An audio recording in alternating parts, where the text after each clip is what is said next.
Bismillahirrahmanirrahim. This is the lecture 2 for the chemistry of nucleotides. Now, in this lecture, we can discuss about the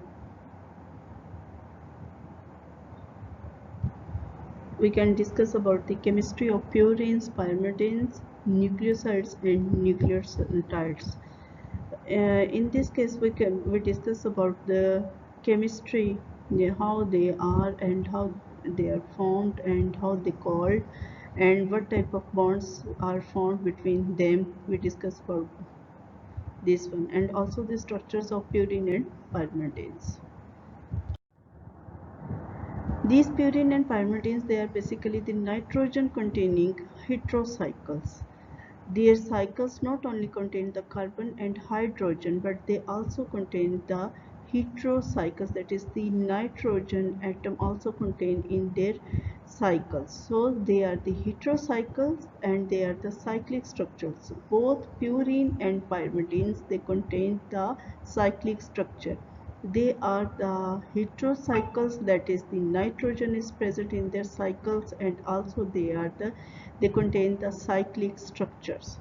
So they are known as the nitrogen containing heterocycles. The nitrogen, they form their cycles as a heterocycles. Along with the purine name is smaller but their structure is longer. While if we look at the pyrimidine, then the name is longer but their structure is smaller. Only one cycle is present, but here the two cycles, they are joined to form a purine base. Both purine and pyrimidine, they are present in the DNA and RNA. In DNA, the purine, adenine and guanine, while in RNA, the pyrimidine, cytosine, uracil and thymine, they are commonly present. However, the modified purine and pyrimidines are also present in DNA and also in RNA. If we numbered the purine ring, then it is the anti-clockwise, like this one. This numbering is anti-clockwise. Here we start the number 1 nitrogen from here is at this position, and 1, 2, 3, 4, 5, 6, 7, 8, 9. This cycle, it shows the anti-clockwise numbering of the ring. But in case of pyrimidine, there is a clockwise numbering of this ring. Number 1 is started, or number 1 position started here, then 1, 2, 3, 4, 5 and 6. This one is the clockwise numbering of this ring. Purine showed the anti-clockwise numbering while the pyrimidine, it shows the clockwise numbering 1, 2, 3, 4, 5, 6. And also by this number we can discuss that at which position the hydrogen, it can be protonated with the nitrogen, and at which position the tautomerism can exist, and also the N-glycosidic bond can be formed at which position. Mostly N9 of the purine and N1 of the pyrimidine, it form the N-glycosidic bond. The N-glycosidic bond, it is the rigid and stable bond, and N9 of purine and 1 of the pyrimidine, they can form the N-glycosidic bond. The purine and pyrimidine having the amino group, they are the weak bases. Their pKa values, that is about 3 to 4, and they at low pH, when there is a high concentration of hydrogen ion. Hydrogen ion, when high in the solution, it means it can protonated the compound. And this protonation not only take place at the exocyclic amino group but also on the ring nitrogen, means number 1 of the adenine, number 7 of the nitrogen, number 7 of the guanine, and N3 of the cytosine. All of these nitrogen, they are present in the ring. While this protonation also take place with the amino group, which is exocyclic, mean out of the ring. So amino group or nitrogen may be present exocyclic or may be present in the ring. In the ring, they can be protonated at different nitrogen, N1 of adenine, N7 of guanine, and N3 of cytosine. Another character of these purine and pyrimides are there. They are the planar. Planar means they are planar on the surface, both purine and pyrimidines, and due to this planar characters, they form the stacking interactions. These stacking interactions, they stabilize the double-stranded DNA. So the DNA can also be stabilized not only by the hydrogen bond, not only by the hydrophobic interactions, not only by the base pairing, but also they are stabilized by the stacking interaction, stabilize the double-stranded DNA. The planar character of purine and pyrimidine, they facilitate their close association stacking interaction that stabilize the double-stranded DNA. These are the different forms of purine and pyrimidines that exhibit in the DNA as well as the in RNA. These are the different forms. The adenosine or adenine when it combined with the X group, X may be it is a ribose and also it is the phosphate group. When it is only attached with the ribose, then it forms the adenosine, and when it attached to the phosphate group, then ribose phosphate it forms the nucleotide. So a nitrogenous base when attached with the ribose, it forms a nucleoside, and when it again this nucleoside attached with the phosphate group, then it forms the nucleotides. There are 5 different types of nucleotides commonly present in both DNA and RNA. The DNA contains the thymine, while the RNA instead of thymine they contain the uracil. This is the purine, adenine, here the exocyclic amino group, and this one is the amino tautomerism take place. This is the ketotautomerism, here the guanine oxo group, and here is the amino group guanosine and guanosine monophosphate. When there is a phosphate attachment, the nucleotide will be guanosine monophosphate. Similarly, in this case, the amino group, this is the cytosine, and cytosine, they when it attached with the ribose sugar cytidine and cytidine monophosphate. Similarly, uracil oxo group present in both positions, and this oxouracil and uridine monophosphate. And in case of thymine, the uracil, when it is methylated, then it forms the thymine. And thymine, it is present only in the DNA, so there is a deoxyribose sugar is present, and this forms the thymidine and thymidine monophosphate. These are the different types of nucleotides.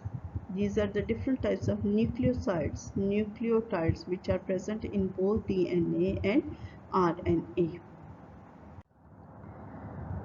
Then the nucleotides, they are the N-glycosides. Means when ribose sugars are attached with any nitrogen base, they form the nucleosides, and nucleosides, they are only the glycosides. These glycosides, they are basically the bond is N-glycosidic. One is the ribose sugar, and this ribose may be 2' deoxyribose or may be 2' hydroxyl group present at this 1, 2, 3, 4, and 5 pentose sugar, and this pentose sugar may be 2' deoxy or maybe there is no there is simple ribose sugar. Similarly, the adenosine, cytidine, guanosine, uridine, these are the different types of ribose sugars, and if there is a methylation, then thymidine. Thymidine, it contains the deoxyribose sugars. This bond, it is the N-glycosidic. It is the rigid bond, it is the stable bond, and it is not easily hydrolyzable. This N-glycosidic, one is the ribose sugar and other is the non-carbohydrate moiety, and by this N-glycosidic bond, which is the beta in position beta N-glycosidic bond, and this N-glycosidic bond, it can combine this nitrogenous base with this ribose sugar or deoxyribose sugar. These nucleosides, these are basically the derivatives of purine and pyrimidines, and here the sugar, it is linked to nitrogen of a purine or pyrimidine. The nitrogen number 9 of the purine and nitrogen number 1 of the pyrimidine. And the numerals with the prime, these numerals of the sugar, it is start with the 2 prime, 3 prime to differentiate between the ribose numeric as well as the nitrogenous base numeric. And the sugar in ribonucleoside, it is the D-ribose, while the deoxyribonucleoside, it is 2 prime deoxy D-ribose. And these both sugars, they are linked by a beta N, not alpha N, but beta N glycosidic bond. And here the N1 of the pyrimidine or N9 of a purine. Here is the beta N glycosidic, not alpha. It is the beta N glycosidic bond. Yes, this one is the type of mistake. Nucleotides, these are phosphorylated. Nucleotides are phosphorylated, and the 3 prime end of the ribose sugars as well as the 5 prime end, they can be phosphorylated, and by this phosphorylation it can also be formed the 3 prime to 5 prime phosphodiester bond. The 3 prime and 5 prime nucleotides, they can form the phosphodiester bond. In case of, for example, if these nitrogen bases, they are triphosphorylated, then here the one bond, it is the ester bond, and the other two terminal phosphoryl groups, they form the acid anhydride bonds. The nucleoside monophosphate, the first phosphorylation, it is the ester linkage, while the other linkages, they form the acid anhydride. This is the adenosine triphosphate. This one is the adenosine, adenine. Adenine can join with this ribose sugar with the beta N glycosidic bond, and this beta N glycosidic bond then join with 3 phosphate group. Here are the 3 phosphate group, like this one is the first, this one is the alpha, then beta, and then gamma. The glycosidic bond, the bond between these two, this one is the acid anhydride. One acid anhydride, this is one acid anhydride bond, and other is the acid anhydride bond. There are the two acid anhydride bond, and one is the ester linkage. This is the ester linkage. One is the ester linkage. This is the one is the ester linkage. And so this ester linkage, it is stable as compared to these two acid anhydride bond. This ester linkage, it is stable, while these two ester anhydride bond, they are unstable. They can be hydrolyzed and give rise to the 7.2 kilocalories per mole energy. So on hydrolysis, they give rise to the 7.2 kilocalories energy, and while this ester linkage, this is the most stable. The ester linkage is found between the alpha alpha phosphate group and the beta and gamma, the terminal phosphate groups, form the acid anhydride bond. So it means that these acid anhydride bond, they are these acid anhydride form, they can break the terminal 2 phosphate groups very easy and give rise to the energy. Mostly the phosphorylation in the reactions and the ATP dependent reactions, they can form the they can release the energy by breaking of these two terminal bonds. They are the high energy bond. The heterocycles, the N-glycosides, they form the syn and anti-conformers.